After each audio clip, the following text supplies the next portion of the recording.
My name is Loretta Pettway Bennett. I am in Gee's Bend, Alabama, where I was born and raised.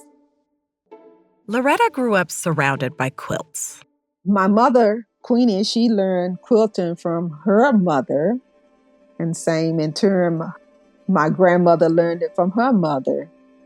For years, people had bought the quilts made by the women in her small community. But one particular art collector took a great interest. He said that they were going to be in museums. There was a big exhibition of the quilts. Dozens of women from the community were invited to an event in Houston, Texas. This collector had rented buses and wanted the women and their families to see their work displayed at the Museum of Fine Arts, Houston. Of course, none of us believed it, but we had to see for ourselves. That's how Loretta found herself in a hushed, white-walled space, looking at a familiar object in a strange context. Dozens of them, actually. When we got there and saw the quilts on the wall and hanging in the museum, they looked different, you know. Loretta's mother's quilts were abstract and idiosyncratic, wild pinwheels and lightning bolts of color.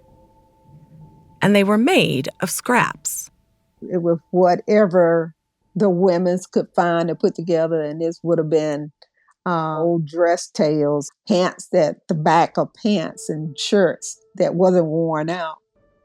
And that's what the women used to make. We referred to them as ugly quilts. These were quilts made by dozens of women from her small hometown. In this case, by her mother. And I just remember her looking at her quilt on the wall. And she went to touch the quilt. And there was someone standing next to the quilt and saying, oh, you can't touch it, you know. And I'm like, you can't touch the quilt. This quilt been on the floor. This quilt, you know, we've been laying on the quilt. Now we can't touch the quilt. She just wanted to touch it to make sure it was real. Loretta couldn't help but ask, what were these quilts doing in a fine art museum with a guard watching over them? We thought we just making quilts because we couldn't see no art in them. We just saw necessity, warmth, keeping ourselves warm. It was a mind-blowing thing. At first, it was hard to wrap our heads around it.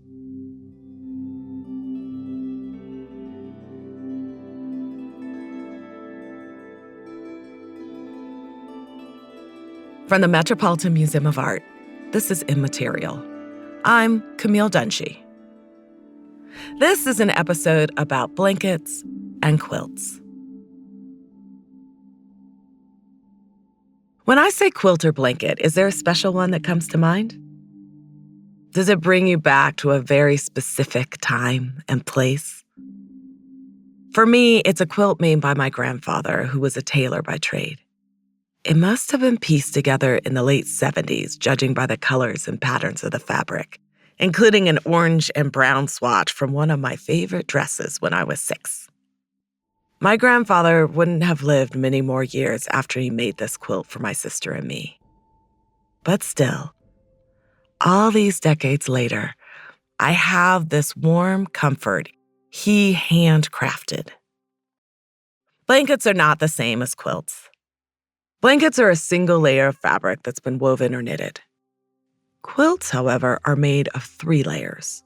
A top, made with small pieces of fabric sewn together to form a pattern or design, an inner layer of cotton or wool batting for warmth, and a backing fabric. A quilt becomes a quilt when all 3 layers are stitched together. Blankets and quilts carry memories, histories, stories, and meaning. They are often given as gifts. They see generations of use. In this episode, we're going to look at two examples of quilts and blankets, the people who made them and the stories they carry.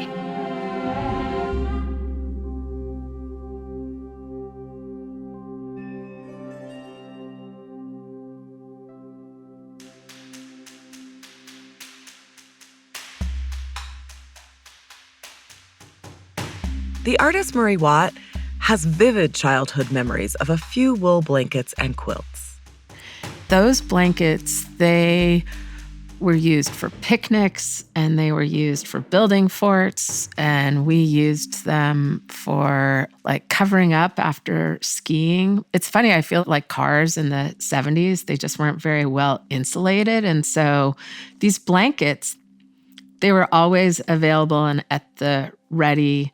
I do think of blankets as being kind of protective and shield-like, and they keep us warm. Marie's taking us through her studio in Portland, Oregon.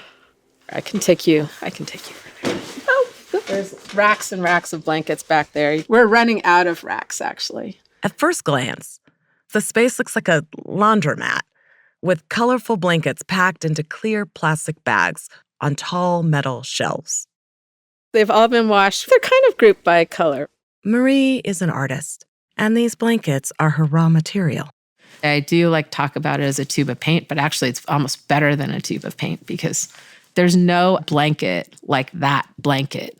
Imagine a stack of folded blankets, maybe 5 or so, freshly cleaned, ready to be put away. Now, imagine another blanket added on top of the stack. Now another, and another 2, then another 5, until the stack towers above you, a skyscraper built of blankets. This is what Marie's early sculptures look like. Sky-high totems of folded blankets. The idea of using blankets for her sculptures, and specifically wool blankets, came after college. Wool blankets sort of stay around in our lives and that they're kind of passed on. It's the worn ones that are so beautiful to me and really speak to me because they talk about this history of use. She spent time scouring thrift stores for old woolen blankets, ones with tears and holes that conjured car rides and blanket forts of yesteryear. And she imagined all of the people who once held these blankets and lived alongside them. I think one of the things that I realized is the degree to which this humble, everyday object was a touchstone for our experiences. At a certain point in her career, rather than just imagining the stories contained in the blankets she collected, she decided to invite people to share a blanket and a blanket story and sort of build sculptures that were collaboratively realized. Marie partnered with museums to put the word out that she was interested in collecting blankets and their stories. As she did this around the country, she collected and cataloged a wide array of them. One sticks out to Marie. There was a blanket that came in from this gentleman named Peter Kubitschek, and he had been in a concentration camp. And when the camp was liberated, he didn't know where he would go. And so he brought this like Nazi-issued blanket with him because he needed a bedroll. I like that an object as humble as a blanket can be the conveyor of history. I think it's powerful that cloth can do that. Marie's towering blanket sculptures were crafted with the help of these individuals and their stories. They represented a vast group of people and their life experiences. Then, Marie began to take this practice a step further. She took these blankets, cut them up, and pieced them together into quilts, charting a map of the collected stories onto new, remixed blankets, sewn together all by hand. I was really interested in not using a sewing machine because I like the visibility of one's hand and stitch in the work. I quickly realized that if I was going to finish the scope of work that I was trying to accomplish, I needed to kind of change up the way I was doing things. And so I started thinking about hosting sewing circles. This was an important moment for Marie. Her work with blankets allowed her to collaborate with people and incorporate stories of their lives into a new form. Marie thought of these as sewing circles, but not, she clarifies, as sewing bees. Marie is a member of the Seneca Nation of Indians. Her mom grew up on the Cattaraugus Reservation, part of the Seneca Nation, and told of missionaries organizing sewing bees as a sly way to convert Native American women and girls to Christianity. Marie's sewing circles, then, are a way she says she brings together strangers who share stories. And as a result, new connections are formed and a new story is created. Each voice is added to a chorus. The quilts made during these sewing circles contain stories of their past uses, but also all the stories told during these gatherings. For a time, one of Marie's collaborative quilts hung on a gallery wall in the Met. The work is called Untitled Dreamcatcher. To me, it looks like an intricate, multicolored spider web. It's made up of hundreds of small diamond patches expanding outward to create concentric circles.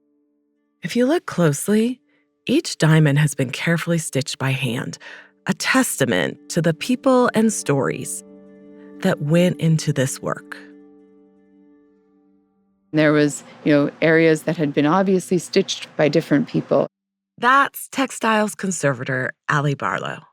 When she looked at Marie's work, at the individual stitches, she imagined all those people who played a role in its creation, even if we don't know their names. And in the case of Marie Watt's work, what's so interesting is that you have the layers of stories, right? So you have the blankets themselves that were made by unknown makers, normally in an industrial setting for those blankets that she uses. And they've been used by, again, an unknown person who's used them but left signs of that use, right? So, it's worn in certain areas where there was more handling. And then Marie brings them together in a community sewing circle where, again, all of the different hands aren't named. But when I was working on, just bringing that piece in and seeing it closely, you could see the different hands by the way that they could stitch, right? As Marie said, these blankets are touchstones for our experiences. That's what draws us to them. That is what she is trying to evoke. I think one thing I'm really interested in doing in the work that I make is like creating that avenue for engagement that's like in our DNA, but that I think sometimes we forget about when we are in museums because things are behind glass and you can't touch it. A favorite story that I also think connects to this notion of how blankets call to us or call us. I have a curator friend at the Seattle Art Museum, and she called me one day and said, "Marie, I'm calling because I have a security report to share with you." Marie had one of her blanket sculptures displayed at the museum at the time. And the story goes that a child hugged my sculpture. And I just thought, oh, that's like the best security report ever, is to like have somebody hug your artwork. But I think that's like also just how, I don't know, resonant our connection with certain materials are, right? And we take those relationships for granted. And yet, if our world was stripped of these materials, we wouldn't know how to locate ourselves and our stories. After the break, we'll return to the story of quilt makers from Gee's Bend, Alabama, and hear how quilts act as emblems of community and survival.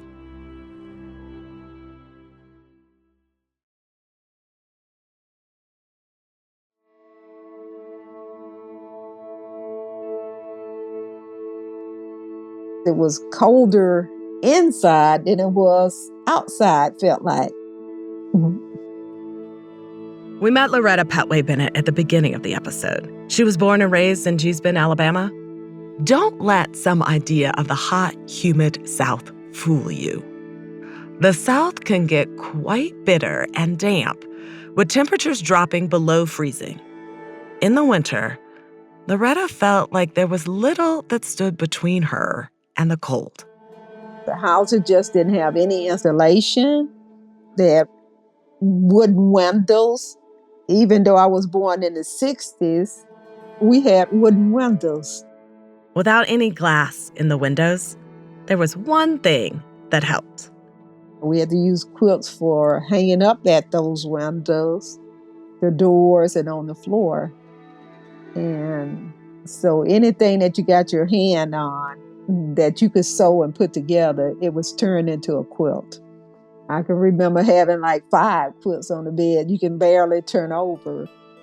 Louisiana Bendolph also grew up in Gee's Bend. They were for necessity. They was trying to make it warm for the family.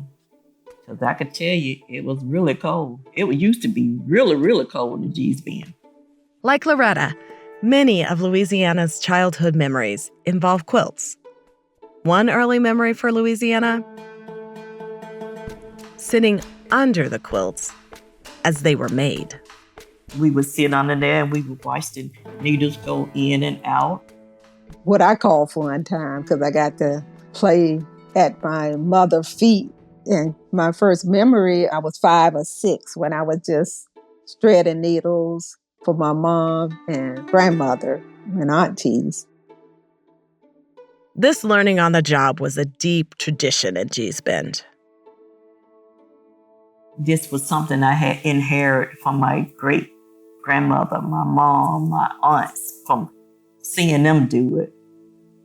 And then it was like, so who am I to say no? Gee's Bend is a tiny town. You know just about everyone. You will find it very quiet, no lights, no street lights, stop lights, or anything like that. Gee's Bend is surrounded by water, so it's kind of like a little horseshoe. It's named after Joseph G. It was in the bend of the river. Loretta Pettway Bennett and most of the other residents of Gee's Bend are the direct descendants of the enslaved people who worked the cotton plantation established by Joseph G. in 1816. Joseph G. came down from North Carolina, and so he owed his nephew, Mark Pettway, some money. And so Mark Pettway and 100 slaves came down to Gee's Bend. So every slave that came onto this plantation, Gee's Bend, everyone became Pettway. And so we continue with that name till today. After the Civil War, the Pettway ancestors remained on the plantation and worked as sharecroppers. Farming was a big part of when I was growing up here in Gee's Bend. Like I picked cotton. We had peas and okras and corn, peanuts and squash, cattle and goats, chickens and ducks and things like and pigs. In the 1930s, the price of cotton crashed. As part of a Great Depression intervention, the federal government purchased 10,000 acres and provided loans. These enabled residents to acquire and farm the land worked by their ancestors. It's the reason that so many residents of Gee's Bend stayed, while hundreds of thousands of African Americans from the rural South were leaving in what we now call the Great Migration. When Loretta and Louisiana were young, Gee's Bend's history meant that most people still farmed, and quilts were everywhere. Made out of those burlap sacks, fertilizer sacks, flour sacks, anything that you can sew or cut, and they would sew it together and make a quilt out of it. Nothing was thrown away. You know, they use just about anything that they can get their hands on. But just because they used anything doesn't mean the quilts looked just any way. Because anything you do, you wanted to look pretty to you. And basically, that's what they was doing. They used what they had, and it just so happened it turned out to be beautiful. I mean, you look at them, like my great-grandmother quilt, Annie E. Pettway. I look at the triangles, and I'm like, man, those colors I would have never put together. But they look, I mean, it looked really good. When my mother and grandmother was making quilt, you know, when they got a color, that was a prize, you know, because there wasn't a whole lot of it. You know, they had to use what they had, and it may have been grays and washed out blues. So when they got a red piece, dress or pants, that was a prize. And you can just see in the placement of certain colors how it make those quilts pop that stood out. All of those choices told a story. My great aunt, she took all of her husband clothing, and it wasn't a whole lot. And when he passed away, she made a quilt from it. And she said that she made the quilt so whenever she felt lonely for him, she could wrap herself up in it. The quilts are pretty, but to understand why, it might help to know how they're made. For starters, the expression is, you piece alone and quilt together. Piecing is the stitching together of small, pieces of usable cloth to make an original design. The women's pieced the quilt by themselves. And this was during the late summer when they was waiting on the harvest. What we call lay-by season, like the corn when it dried out, or the cotton when it all bloomed out and became cotton. And so they would piece their quilts. Piecing is about making a design that's pleasing to your eye, improvising with what you've got. And the women of Gee's Bend have a name for this kind of quilt. We refer to them as ugly quilts. Many people make a quilt following a pattern. Traditional designs might include stars or diamonds. In Gee's Bend, those are known as patterns quilt was the pretty quilts. Using a pattern is fine, but it's not the Gee's Bend way. And you sense the pride in putting all of yourself into making a quilt no one else could make. Can you imagine sitting there and your crop didn't come in, you not knowing how you gonna feed your kids or how you gonna make it, and you done stuck your finger and now you bleeding blood and you crying and tears falling on your fabric, and it's just a lot because now you're in a place where you can cry those tears, where you can, thinking about life while you're doing it. And it's a place where you can just be. You don't really have to let anybody in. Just be. With piecing done, there was a wait before the rest of the quilt was put together. Winter months, after they had did all their harvesting, they would get together, like my mother and my grandmother and some of my aunt, and they would quilt their quilt tops. They would go to this person's house until they do all of their top this week. Each woman would have a number of tops that she'd made. Now, the group would help with the rest, the cotton batting and the backing. And maybe next week they'll be to my mom's house. And this is the time that they would gospel, catch up, with what's going on in their lives. They were so, sane. They would cook. They would always have a pot of something going on the stove. And so it was a community meeting. This is when you'd see what other women had made. And in the spring, women would air out their quilts, hang them on the line, and the whole town became a gallery of colors and designs, fodder for the next season's inspiration. The neighbors or whoever is walking by, they see that quilt and they say, "Oh, I can make that." This went on for generations. But in the late 1950s, something changed.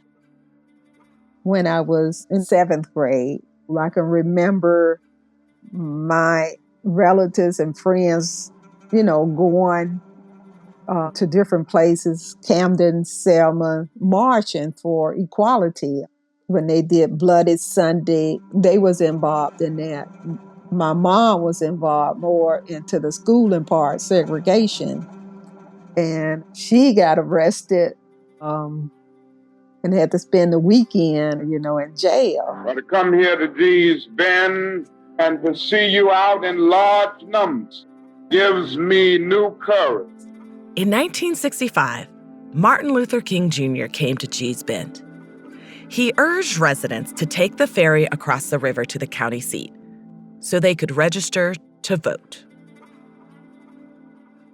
Many of the people over on this side did not have cars or transportation, but they could catch the ferry and they could walk to Camden.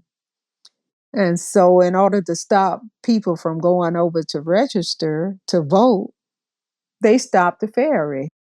The county sheriff was rumored to have said, "We didn't close the ferry because they were Black. We closed it because they forgot they were Black."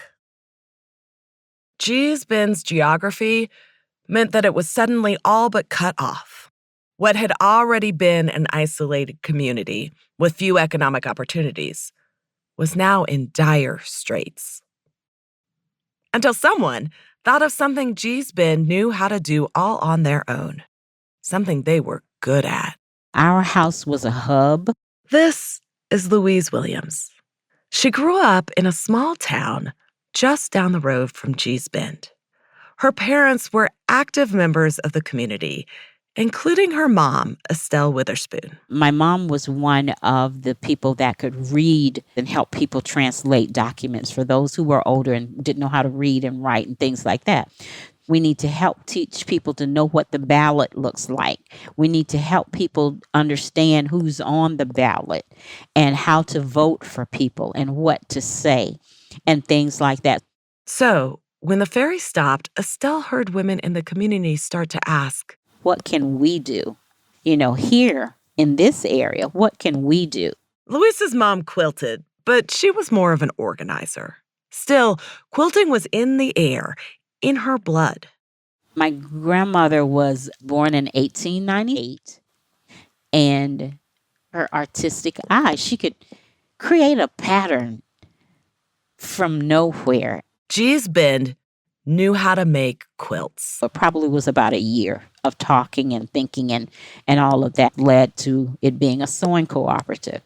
The pitch was straightforward. This is not something that somebody has to come in and teach us. This is not something we're doing for free. This is actually your job, and this is your job here in this community.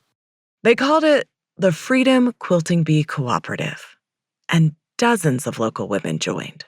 First, they sold their own quilts for a set, stable price. And then they started to get contracts to custom make quilts and other textiles for big retailers.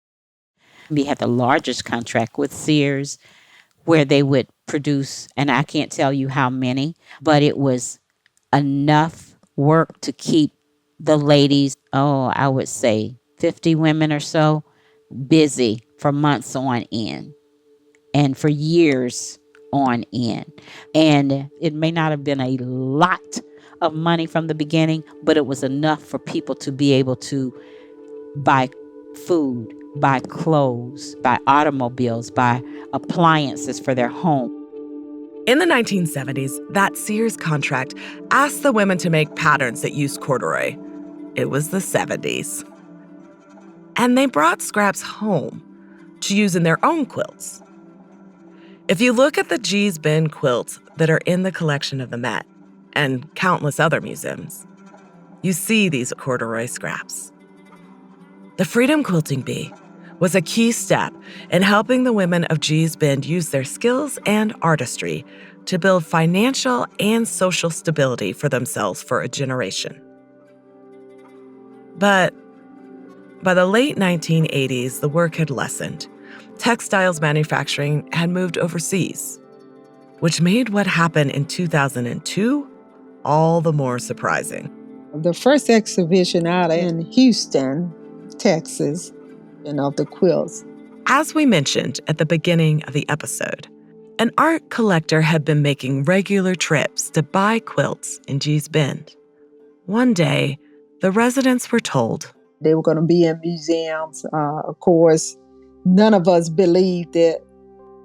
When Loretta, Louisiana, and dozens of other women and families from Gee's Bend got off the chartered buses and stood in the Houston Museum Gallery, they were in awe of the quilts. Their families' quilts, lit and hung on white walls. As she took in these things that were so familiar to her, now totally out of context, she looked to the other people in the space with her, people who were looking intently.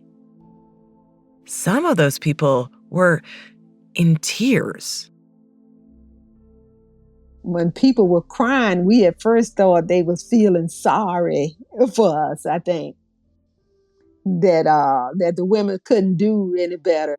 She imagined it must be pity. They just didn't know how to make any quilt. When we were saying all this crying, we were thinking that they was feeling so sorry for these poor Black women in Alabama. They can't make a quilt. But as she looked again at the quilts, at the people seeing them, she had another thought. That maybe they were crying because they were beautiful, you know.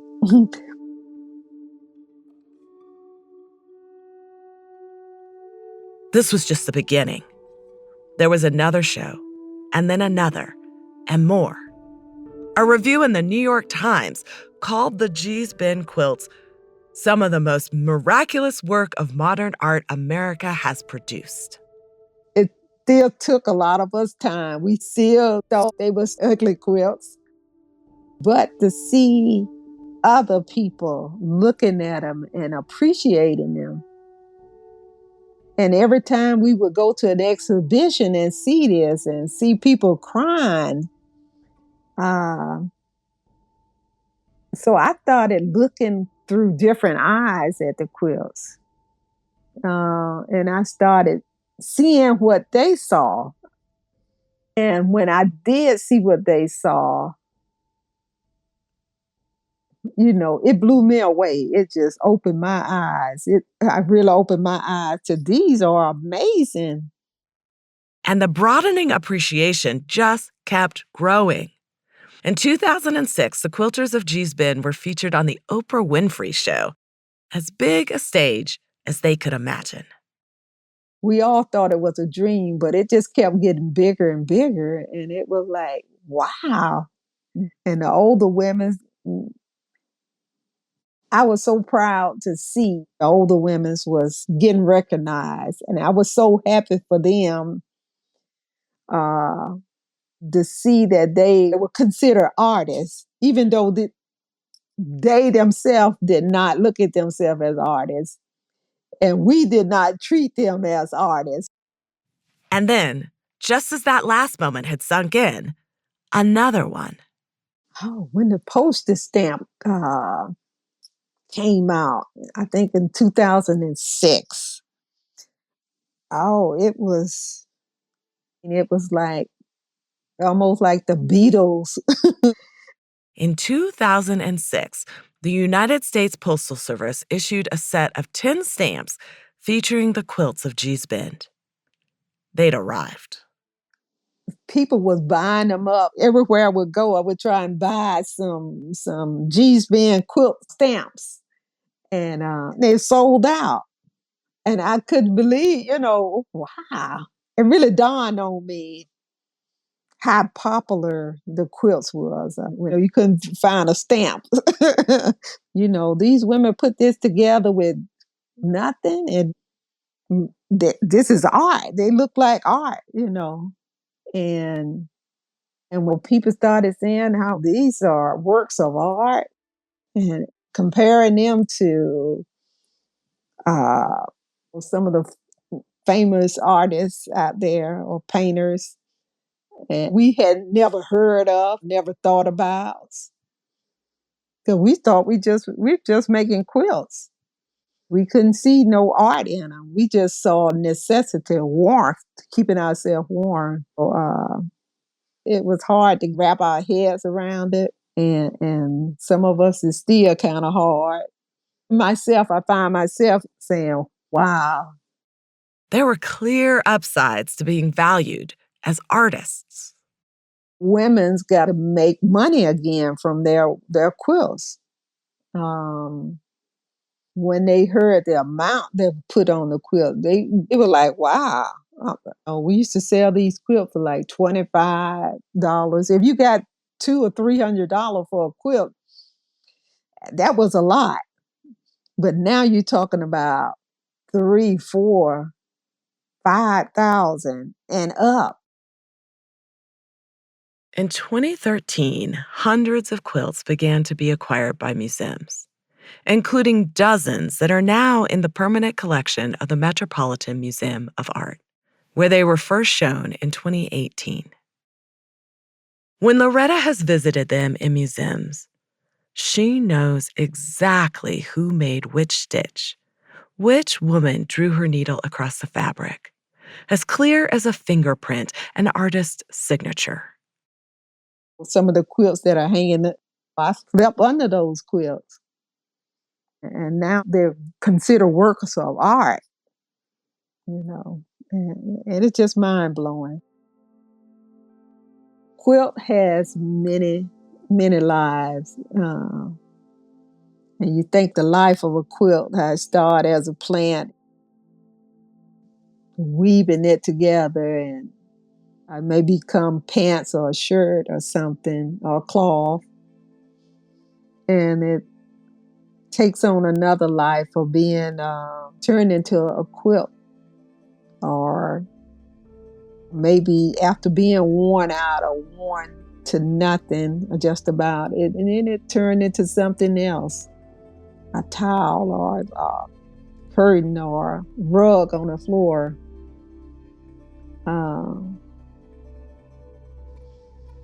And it tells stories, a quilt, like many, many lives.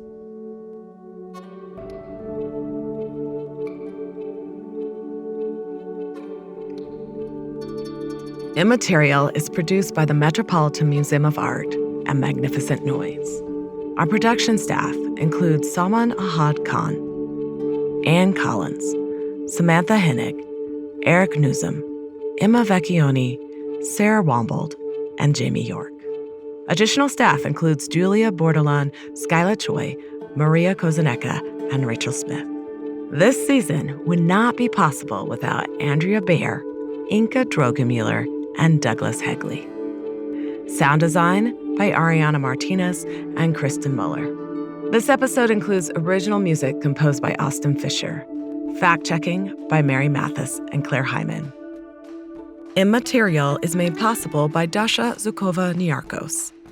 Additional support is provided by the Zodiac Fund. This episode would not have been possible without Alexander Barlow, Marie Watt, Loretta Pettway Bennett, Louisiana Bendolph, and Louise Williams. And special thanks to Eva Labson, Scott Browning, curator Amelia Peck, and Avery Truffleman. To see images of the artworks featured in this episode, visit the Met's website at metmuseum.org/immaterial blankets. I'm your host, Camille Dungy.